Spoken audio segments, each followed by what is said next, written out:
এটাকে বলে third eye. শুধু শিবজির নয়, শুধু মহাদেবের নয়, জেসাসের নয়, বুদ্ধর নয়, সবাই আমাদের এই থার্ড আই রয়েছে, সেটা অ্যাক্টিভ করতে হয়। এই ধরনের যে প্র্যাকটিক্যাল ক্লাসগুলো, থার্ড আই অ্যাক্টিভেশনের ক্লাস, সেগুলো অনেক কস্টলি না। আমরা এই সংস্থা PSSM সম্পূর্ণ বিনামূল্যে নানা জায়গায় গিয়ে গিয়ে এগুলা প্রচার প্রসার করে।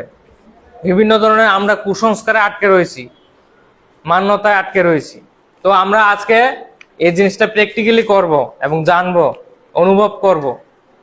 আমাদের জীবনে চলার পথে নানা সিদ্ধান্ত নিতে হয়, এই কাজটা করব কি করব না, এই পথে চলবো কি চলবো না, এই সমস্যার সমাধান কি।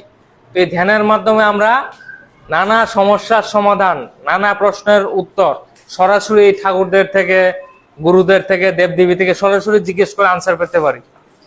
তো এটা হচ্ছে আমাদের সবচেয়ে বড় বেনিফিট। শারীরিক সুস্থতা তো আছেই, মানসিক শান্তি, তারপর আধ্যাত্মিক উন্নতি।